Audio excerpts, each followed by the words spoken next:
goodness.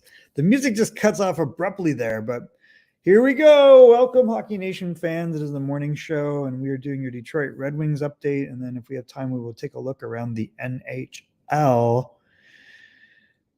We previewed this game, and looking ahead at the calendar, we knew that February is going to be tough for the Red Wings. They have a pretty crazy schedule. They play both Calgary and Edmonton multiple times, home and away. They've got some games that, should be within reach, but, playing Vancouver is going to be interesting to see how Vancouver is. But coming into this, we knew the Oilers were 7-1-2, and they look like they are just getting better and better as the season progresses. They threw Jack Campbell at the Red Wings last night. Seems like they're trying to get him going, and not too bad an outcome here for them. Ville Husso in the net for the Red Wings, and man, it started out okay, but man, it did not. Edmonton, as I thought, would be they're kind of my pick for the cup. I really think Connor McDavid's on a couple missions, and one is to obviously win a cup, and I think he sees it within his sights. They got a healthy Evander Kane at the moment after his season wrist injury, and if they're dialing in defensively a little bit, it's going to be really tough. But they are a fast team with a lot of weapons, and we saw that last night. So it's like 5-2 at the end. It starts out 1-0, but then it was all Oilers. All Oilers.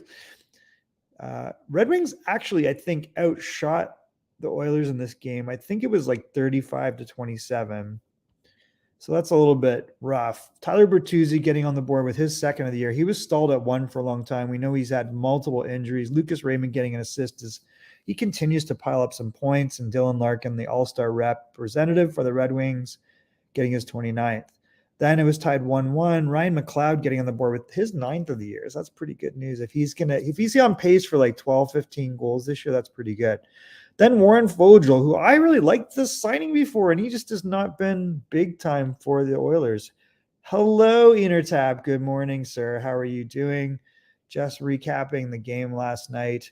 So then it was 2-1. It was all Oilers after this. So it was 3-1. Foegele getting his 6th and his 7th of the season. Broberg and Desharnais. So Desharnais is interesting, big defenseman, and he's getting some ice time for this Oilers team. So that's good. And Broberg, you've got to really love the progression of Broberg. Veleno getting his 7th. That was, at that point 3-2. And then the third, it was 4-2 and 5-2, and that was the end of it. Connor McDavid, he gets his 52nd assist. So they win this without a big offensive effort or outburst from McDavid, but he does it's his 13th point or 13th game in a row where he's gotten points. So Joe Veleno's kind of on pace for 10, 11 goals, and I think that's pretty good for him. Moritz Seider getting his 22nd. He's been their leading scorer when you take a look in the preview of Calgary for the past 7 games, which I don't think is good news for this team. Detroit had a strong first, and then it was just Edmonton happened. I agree. This was all Edmonton. Edmonton, I don't know if you agree, Intertap. He is just they're just ramping up. I say he, but they're just ramping up. I think that, their eye is on the prize, and they understand what it took to get to the third round last year. And I think that they're licking their chops, thinking they understand it's going to be a long slog. They've had great run from Zach Hyman. I think he's had, I don't know if he didn't get any points in this game, if I recall. Nothing from Hyman, but coming into the game, he had 13 points his last 5 games. So he was really on a tear. That's definitely secondary scoring. If Warren Foegele and Ryan McLeod are getting points, Nugent-Hopkins with his 23rd, that's always, good news. This might be a career year for Nugent-Hopkins. And then Evander Kane getting, a shorthanded empty net goal. That was weird. Was it a 6-on-4 at that point? But I'm pretty sure that was an empty net goal. So I guess it was shorthanded too. I guess that makes sense. So I don't know. That was a silly risk to take. You only got so many guys you can get the puck to. You need one extra. Evander Kane, if he's going to be really important for this team in Edmonton. Detroit, though, this is just what it is. So I'm going to take your comment off. And if you take a look, they, as I kind of guessed and predicted, although, Philadelphia is a game below 500 and Detroit has 3 games in hand on them in the wild card race, but this is not a race for Detroit. I mean, Detroit's now 21-20. I think they will end the month of February maybe below 500 by a couple games. That's kind of what I'm thinking. They would have to have something pretty extreme to turn around, like Jonathan Berggren getting back in the scoring. That would help. Don't look now. 2 wins for Florida, 26-22. Do we believe that? I don't know, man. I don't know if I believe in this team. Buffalo, 6 games above 500. We know they've had up and down, but they're 6-2-2 in their last 10. Detroit ain't catching them. And then don't look now, but 4 wins in a row for Ottawa. And Detroit plays them twice in February at the end of the month. I think they might be playing. We'll check out the schedule. Is it twice or 3 times? At least twice. And they play Calgary twice, and now they play Edmonton twice. So they'll play Edmonton one more time next week. So it's going to be tough. It's going to be a tough month for Detroit. And I just see all these teams staying ahead of them. I think Philadelphia is starting to get their game together, even though, they might unload players too. Like Kevin Hayes might move. They might, move some contracts out.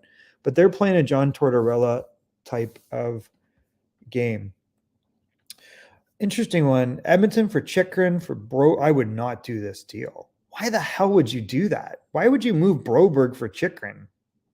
I would not do this deal. That's insane. You would have to pull Broberg out of this.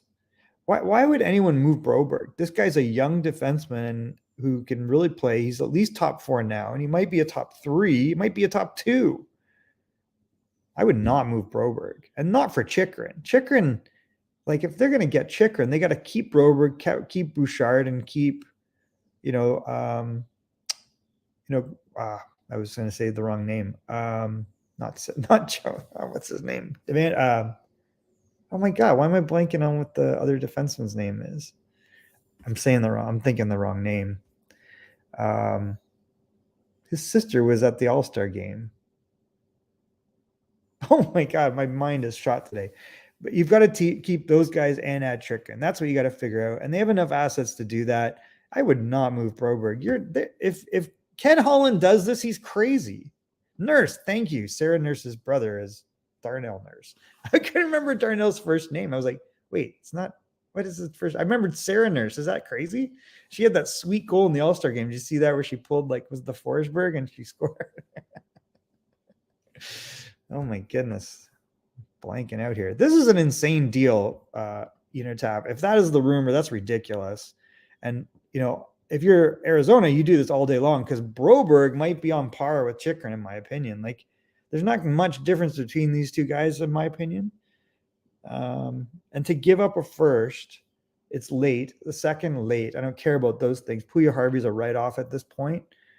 He might be a washout in the NHL the way he's looking. Lavoie, I just don't see cracking the Edmonton Oilers lineup. He's a big guy, and if he got an opportunity in Arizona, he might be like a 15, 20 goal guy on the second or third line. But Broberg, why would you move him? He could be a top 2 defenseman for this team. I just don't get that. But maybe I'm crazy. He had 2 assists last night. I would not do this. So Detroit is what it is. I mean, the goals against keep creeping up and they can't score. So that's bad. If you look at, I think, will Verona ever rejoin this team? You got to think at some point Jake Verona will join this team. Apparently Jakub Verona will be traded or bought out. So that's a no. It's not this. He just burned, that trade. He made the trade for Anthony Mantha look so good. But if you're reading the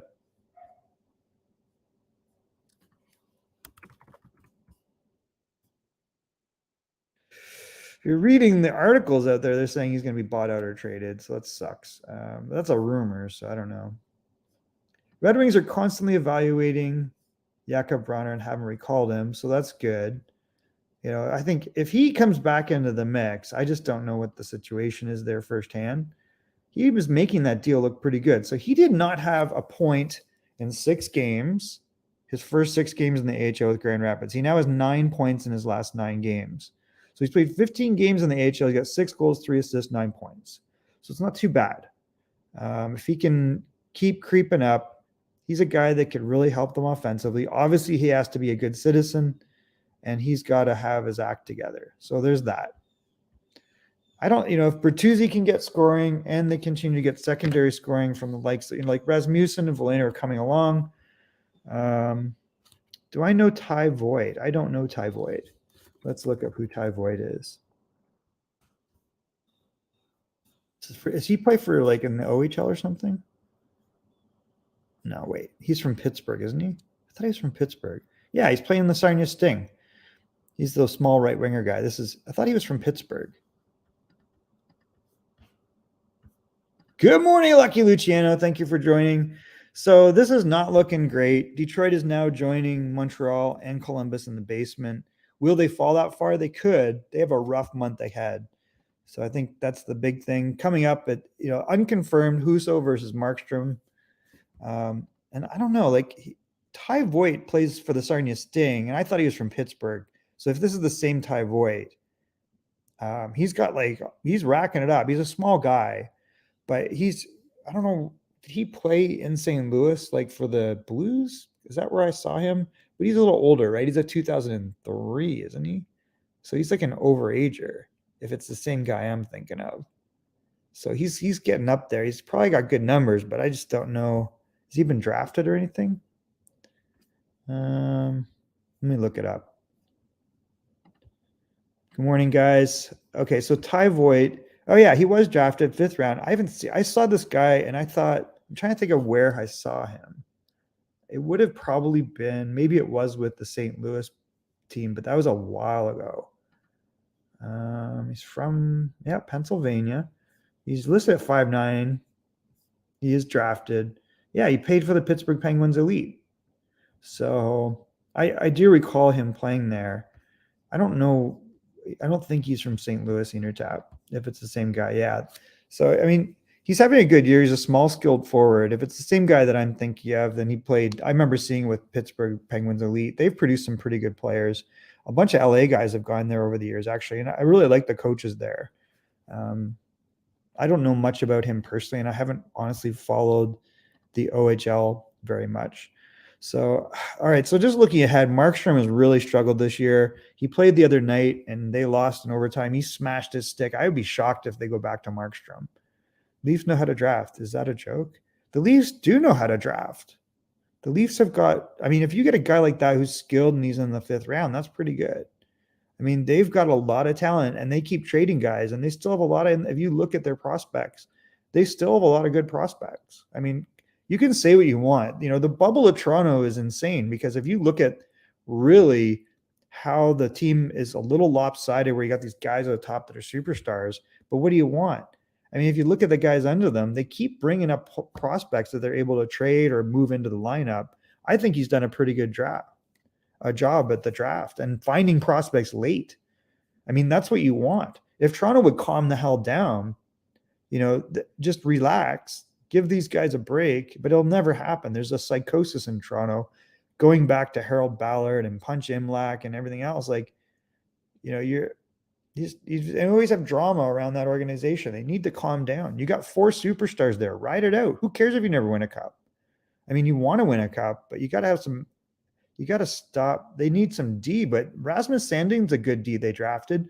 Timothy Liljegren's turned out okay. They just draft a certain, they allowed a lot of puck carrying type D. They do need another D.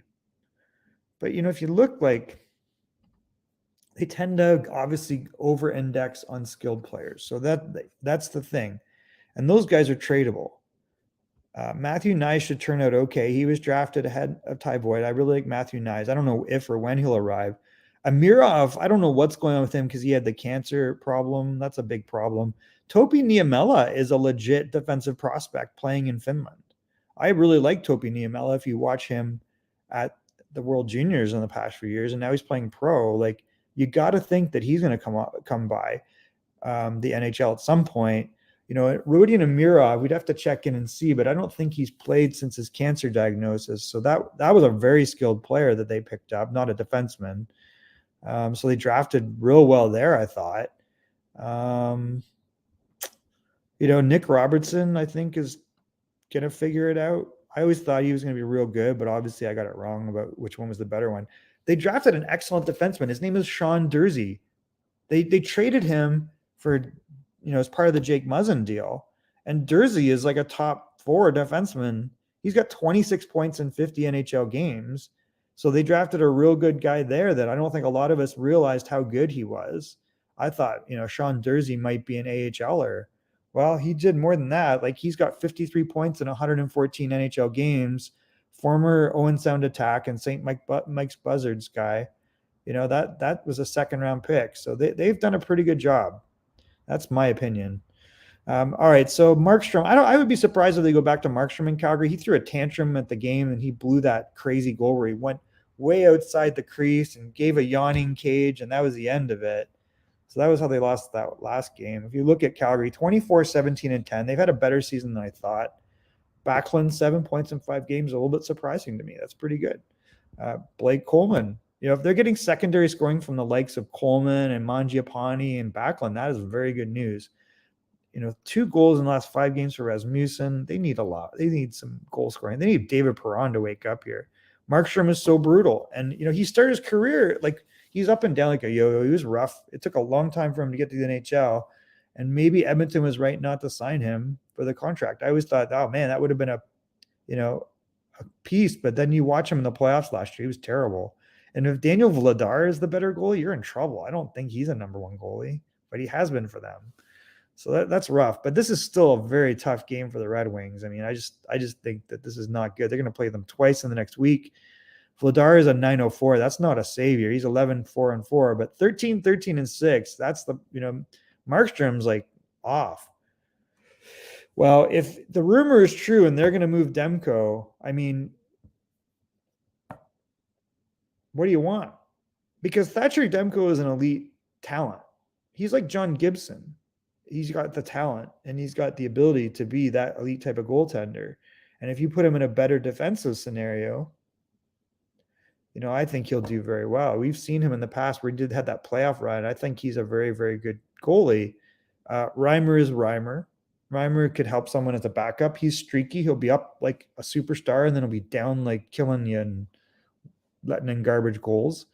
I don't know what other goalies would be available at this point, but you got to think, does any of the goalies in Seattle come back healthy and they move someone? They've gotten really good mileage out of Martin Jones. They got Kreider and they got Grubauer there, right? So if you are Seattle, I would do this all day long. If you put Thatcher Demko in Los Angeles, I believe things would be they're already a contender without great goaltending.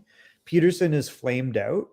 If you get a first and a third or a second or a prospect, I would absolutely roll the dice on that. He's got a reasonably good contract. The contract for Jonathan Quick expires.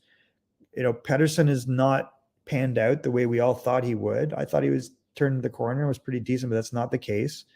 Who's your goalie? Montembeault? I guess so.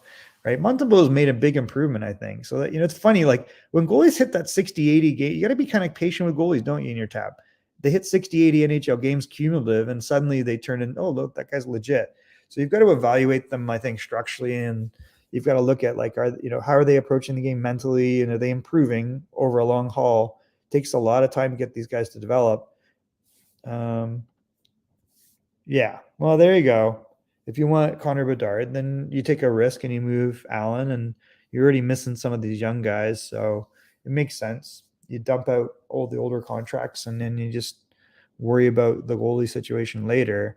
As far as Demko, I mean, if LA made this move, huge. If Detroit made this move, it might make a big difference, because right now, Ville Husso is playing too much. I think that's a big part of it. Their lineup is imperfect. They need much, much more from David Perron. At this point, you got to think, I would move Perron. I think, that seems like it's got to happen. You make a decision on Tyler Bertuzzi because he's going to be due 5 point something. Is he turning the corner or not, or is he a useful piece? And then you got all these young guys that are slowly creeping up.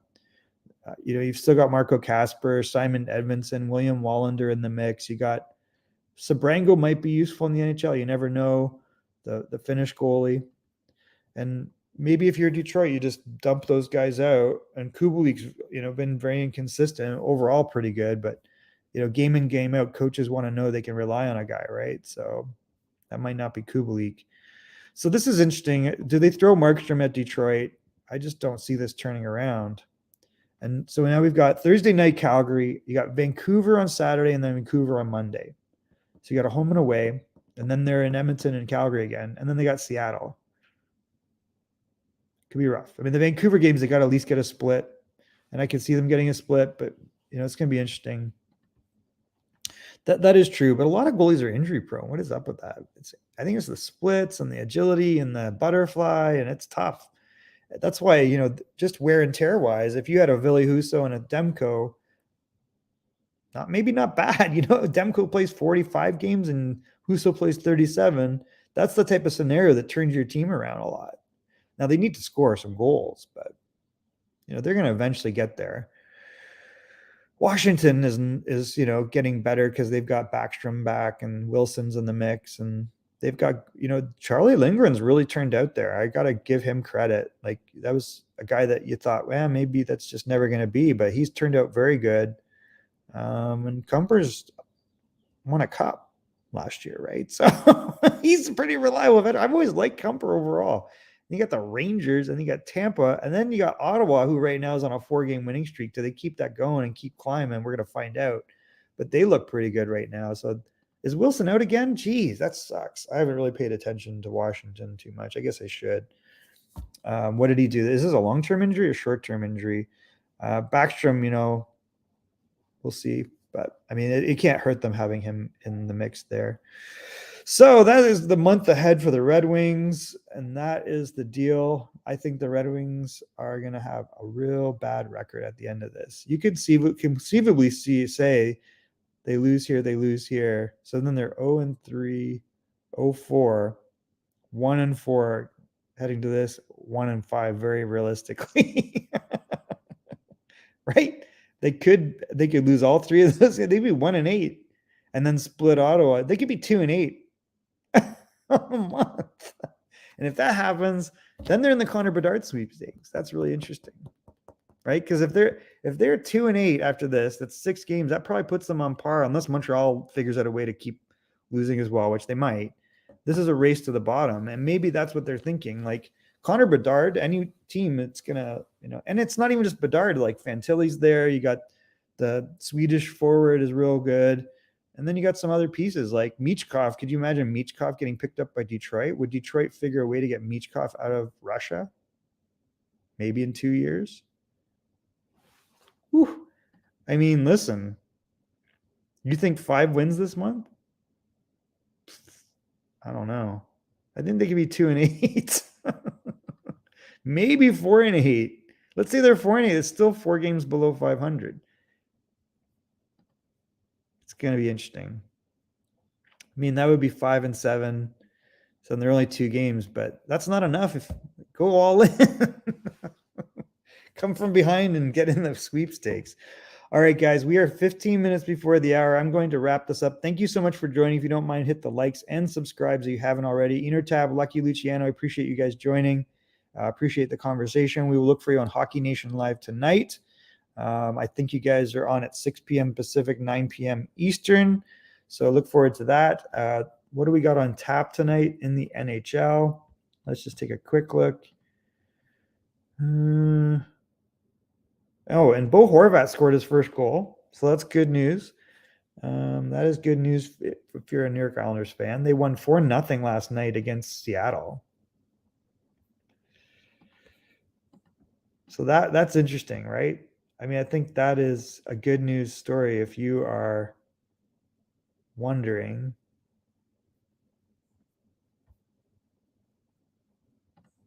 Oh, there we go. So, yeah, this is good news. Bo Horvat, maybe I was a little, wow, Dylan Cousins got a 7-year contract, guys. 49 mil, 7 mil. This is probably a great signing. He's showing what he is.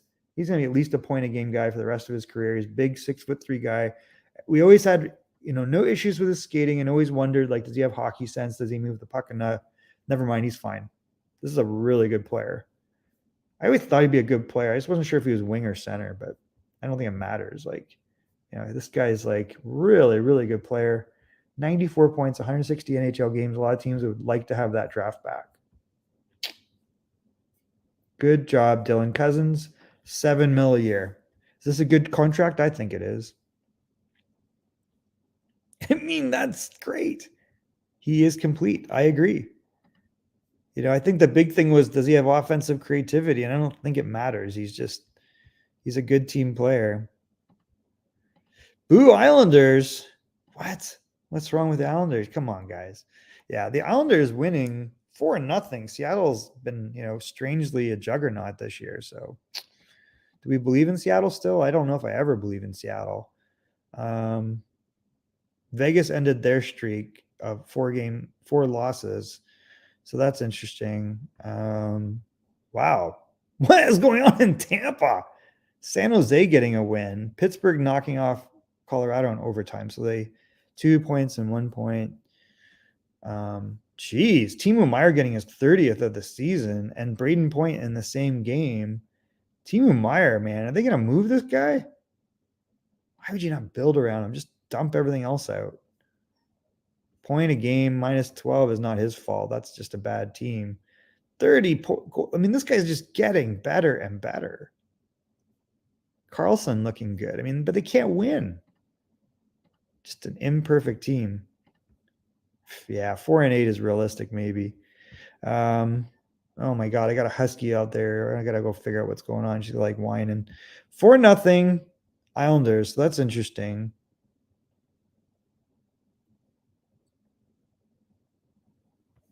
Didn't want to not mention this. So Martin Jones gets the loss there, but Sorokin, I mean, top 3 NHL goalies right now. Parise continues to have a decent year here. I mean, if he gets 20 goals, you're pretty happy. And Bo Horvat getting his 32nd from Barzal. So I guess that's the magic. That's the guy that's going to work with Barzal.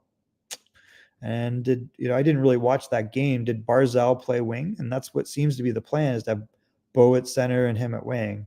And maybe that's the right thing. When we looked at the face-off percentage for Barzal, I didn't realize how horrible it had gotten. He's always been below average. Like, he's like 45% in the face-off circle, which I'd never understand. Like, work at it, guy. He's 30-something% this year, like 35%.